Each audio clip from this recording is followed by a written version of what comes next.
Are you still struggling to forgive yourself for some of the past decisions that you've made that are coming back to haunt you? In this video, I'm going to give you a simple 5-step formula that's going to help make it easier for you to forgive yourself and to move on from those haunting decisions. After you watch this video, you will feel a lot better about yourself, and you will also be free from your bondage. So let's just jump right into it.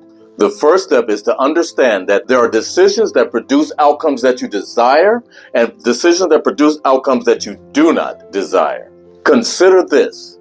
Every decision that you make is an opportunity for you to create. You're creating. So it's not a decision that is either good or bad. It's a decision that yields a result. It's a decision that creates an outcome.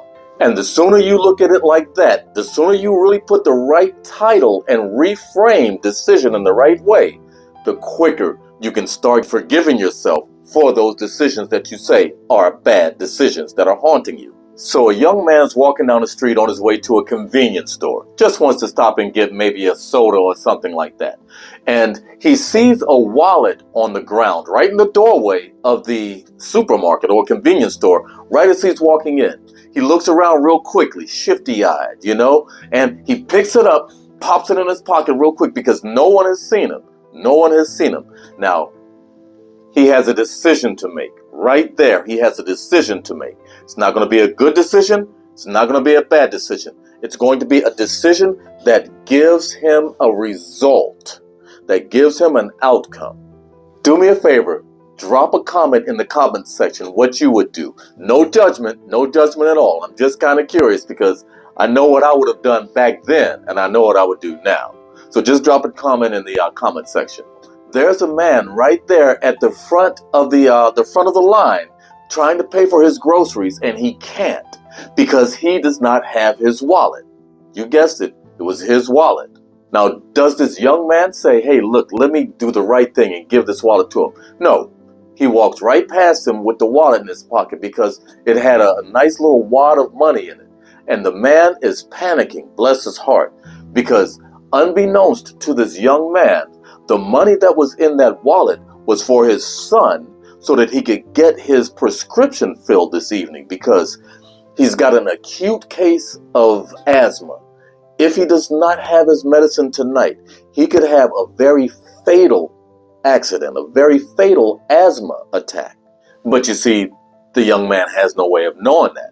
All he knows is that here's a wallet with some money in it, and here's an opportunity. So he decides to keep the wallet. The very next day, he takes the wallet over to the man's address. The door opens, and there's a very somber, sad, heavy atmosphere going on there.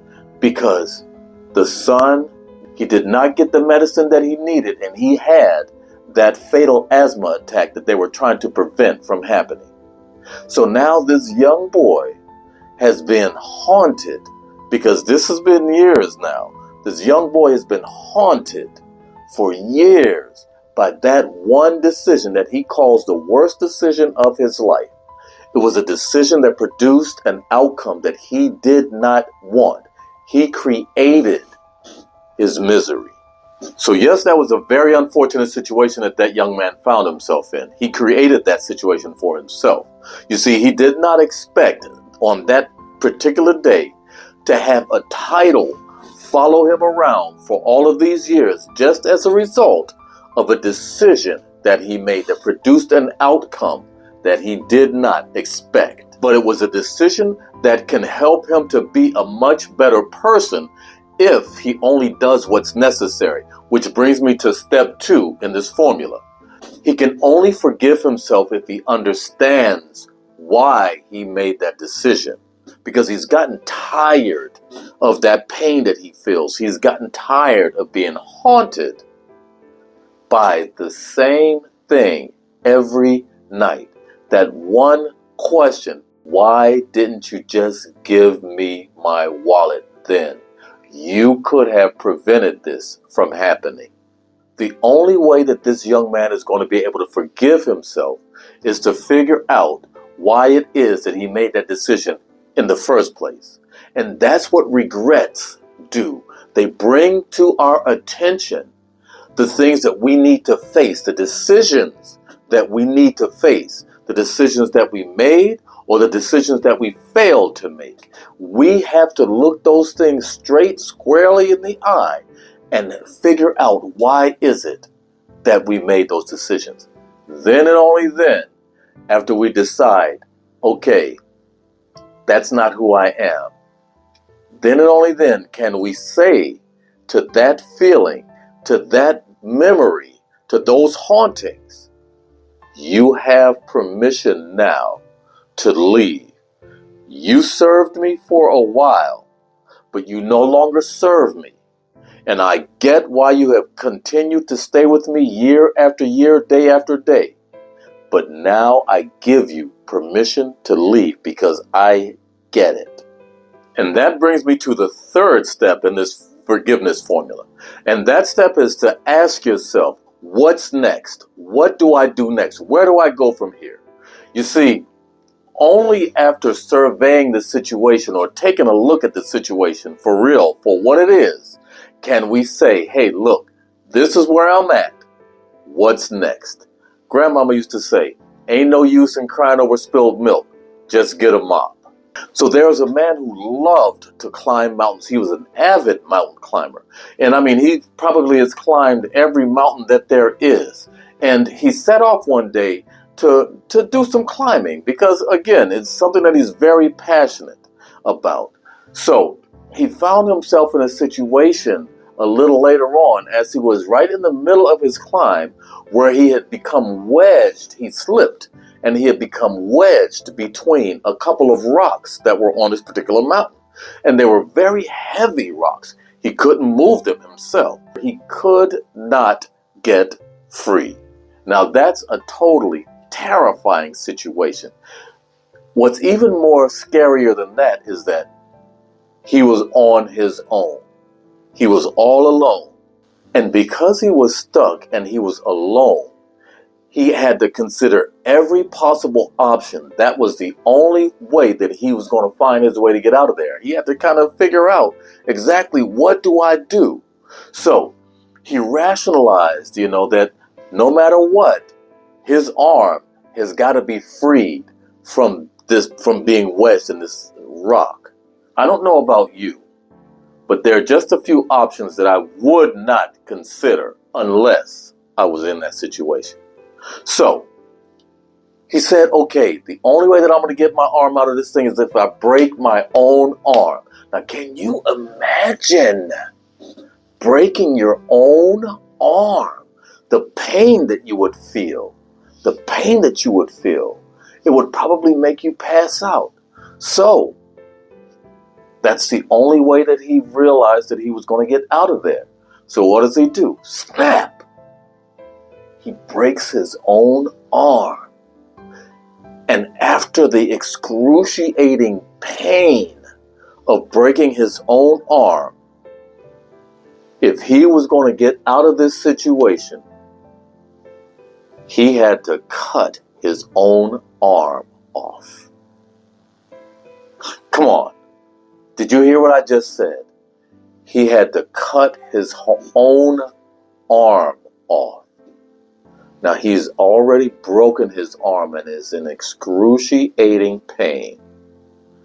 But his reality is that his desire to live was stronger than the pain that he was feeling from having broke his arm, and the prospect of having to cut it off. It was real, but it paled in comparison to the pain of him dying a slow death there. So, without getting into gory details, this man cut his own arm off. He cut his own arm off. Now, drop in the comments if this is something that you think you would be able to do. Me, that would that would be the most difficult decision ever in my life. because every stroke would be excruciating. But he did it, and he's alive to this day to tell people about it. He's alive to this day to tell people about it. So, the big thing that saved him, that worked in his favor, was instead of totally panicking, because I'm sure he panicked, he had to assess the situation, look around, and see, what do I have at my disposal? What can I do? And after exhausting all of his options, he had no choice but to make the one option, the one choice. He had to do it, and he did it.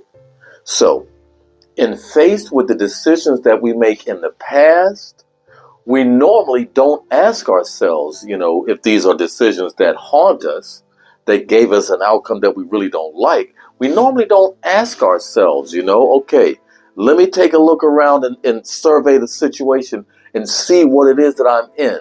And then let me make a decision based on the information, the data that I've taken in. Now, a lot of times we just kind of make a decision.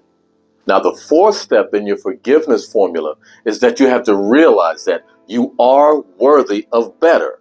You are definitely worthy of better. Before you came here to this earth, you were worthy of better. Before you were even conceived, you were worthy of better. You were created that way by a loving God who knew you before you were formed in your mother's womb. That's straight out of the Bible as well. Listen, if you doubt that, if you doubt this, just know that your beginning journey had you in contention. You had to fight more than 100 million sperm cells just to get here. And on that journey, which was a long journey, so many others did not make it along the way. So many others perished. And there are only about 200 sperm cells that actually make it to that egg. Now, out of those 200, you were chosen to fertilize this egg. You see, because everybody else was gathered around it, doing their very best to penetrate this thing, to get in. And that egg said, nah, this one right here. This one right here.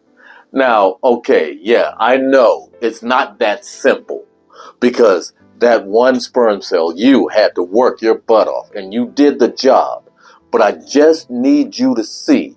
I need you to just get this. I just need you to hear me when I tell you that you were worthy before you even got here.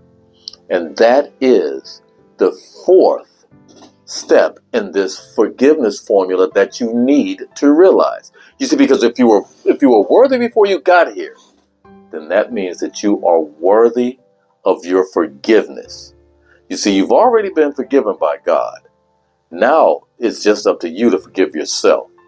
And if you're worthy of forgiving yourself, you will find that your life starts to take a turn for the better. You'll start to feel a weight lifting off your shoulders. You'll start to feel it lifting off of your shoulders, because no longer do you feel like you are a mistake, because you're not a mistake. You are intentionally here. Now, the fifth and final step in this formula is where the hard work and the heart work intersect. I say hard work because it's not easy to just change your thinking. It's not easy to change the way that you make decisions. It's not easy to do an introspection, a deep introspection, and to look at and discover the reasons why you've made these decisions in the past that have given you these outcomes that have been haunting you. It's not easy to do that. And that's where the heart comes into play. Because deep in your heart if you're really, really looking to change and to free yourself from the bondage of unforgiveness, then you'll be willing to do what it takes to take a deep look inside and to really, really address what it is that needs to be changed, what it is that needs to be altered, what it is that needs to be modified, or what it is that needs to be dropped from your behavior patterns, from your thinking patterns. You see, just like the man that had to cut his arm off, if it means enough to you, if it's important enough to you, you'll do it. And forgiving yourself is the best thing that you could ever do for the rest of the world around you. It's the best thing that you could do for your family. It's the best thing that you could do for your coworkers. It's the best thing that you could do for everybody that you come in contact with. You see, because unforgiveness is the soured milk that makes the soul disagreeable. But forgiveness is the perfume that makes the soul a sweet fragrance that attracts kindness from every soul that it contacts. You want to put yourself in a position where you can say to yourself, listen, you know what? I'm a no matter what person.